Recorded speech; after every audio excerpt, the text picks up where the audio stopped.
Shalom.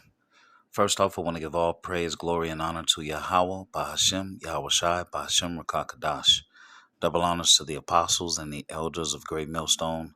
Salutations to the hopeful elect that are scattered throughout the four corners of the earth. And to all my brothers out here preaching this truth to you, I say Shalom. This is a Montazar from the Chicago camp, coming back at you again with another lesson entitled Remnant Revival.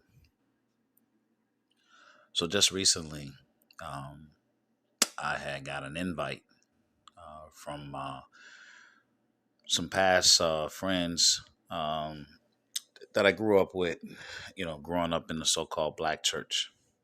And so they had a choir reunion, right? So when you look in this thumbnail, you see, the robes and all that. Oh, yeah, I used to do all that. We used to walk in, we used to march in with the organ. I did all that. I think everybody, if you wasn't in the truth and you grew up in church, yeah, you took part in all of this, foolishness and idolatry. All right. So I took part in that, of course, before coming into the truth.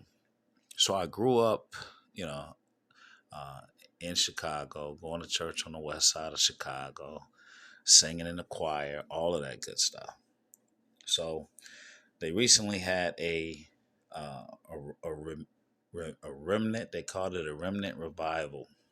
So it was a reunion of the choir getting together. Okay, but I can't get together with the choir. You know what I'm saying? I'm in the truth now. All right, so there's no getting together in the remnant with the remnant. They don't understand what the remnant really is.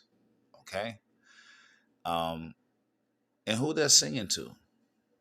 They don't understand who they're singing to. So let's hit these scriptures.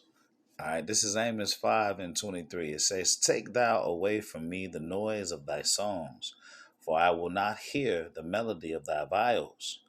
But let judgment run down as waters and righteousness as a mighty stream." Okay? The Lord is not hearing the prayers, He's not hearing the songs. All right? You're not singing, you're really not singing to Him. All right? You say, Lord, but you see a picture in your mind, an image, all right, of white Jesus. Okay? So no, I can't I can't I can't go to that reunion. All right? I'm in the truth now. All right?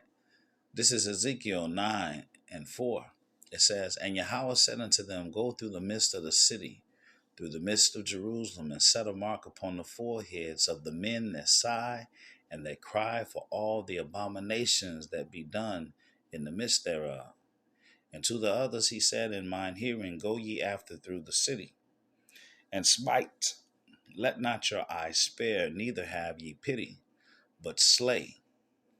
Salakia, slay utterly old and young, both maids and little children and women, but come not near any man upon whom is the mark, and begin at my sanctuary, that they began, then they began at the ancient men which were before the house. Okay? So, as in that time, Ezekiel 9, I'm praying, all right, that, you know, I get that mark of exemption as well. I'm in here, Babylon, sighing and crying for the abominations that go forth as well. All right.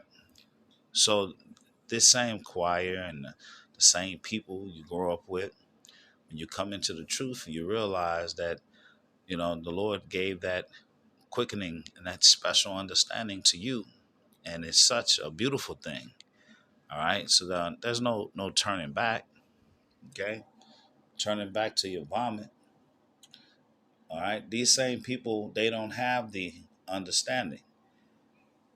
This is 2 Corinthians 4:3. It says, "But if our gospel be hid, it is hid to them that are lost, in whom the God of this world have blinded the minds of them which believe not, lest the light of the glorious gospel of Mashiach, who is the image of the Most High, shall shine unto them."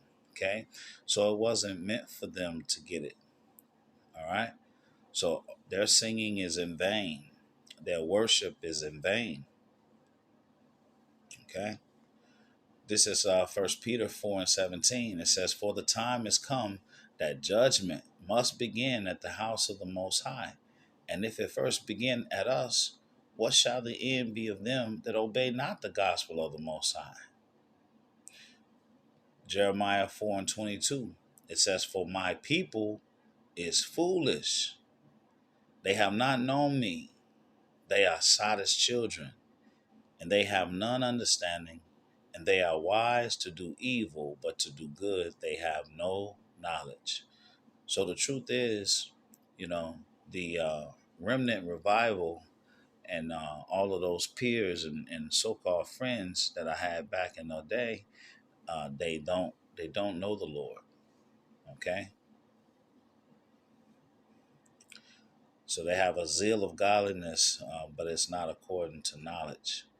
This is Amos 3:3. It says, "Can two walk together except they be agreed?" Sirach 13:7 says, "What fellowship hath the wolf with the lamb? So the sinner with the godly." Proverbs 29:27 says, "An unjust man is an abomination to the just, and he that is upright in the way is abomination to the wicked." Okay. All right. This is Romans 10. It says, verse 1, it says, "Brethren, my heart's desire and prayer to the Most High for Israel is that they might be saved. For I bear them record that they have a zeal of the Most High, but it's not according to knowledge. For they, being ignorant of the Most High's righteousness, and going about to establish their own righteousness, have not submitted themselves unto the righteousness of the Most High." So, Laki, and that's what you're seeing in these churches. Okay, their eyes and their ears and their hearts are waxed fat, and they can't get it. Okay, but hey, what keeps them going back to church uh, every week? Caught in that snare. This is Romans 11:5. "Even so, then, at this present time also, there is a remnant according to the election of grace." Okay, all right. So I won't be attending the remnant revival. Okay, but my hope is to attend this remnant. Okay. "Even so, then, at this present time also, there's a remnant according to the election of grace. And if by grace, then is it no more of works? Otherwise, grace is no more grace. But if it be of works, then is it no more grace? Otherwise, work is no more work. What then? Israel have not obtained that which he seeketh for, but the election hath obtained it, and the rest were blinded." Okay, so all of these so-called black churches and just all these so-called black churches where you have your Israelites, okay, or the the Catholic churches where you have um, your so-called Hispanics. All right, they've been blinded. It says, verse 8, "According as it is written, the Most High have given them the spirit of slumber, eyes that they should not see, and ears that they should not hear, unto this day. And David said, Let their table be a snare, and a trap, and a stumbling block, and a recompense unto them. Let their eyes be darkened, that they may not see, and bow down their back always." Okay? All right. So once you come up out these churches, there's no need to go back and fellowshipping with them for no choir remnant revivals. I pray that this lesson has been edifying. Until the next one. Shalom.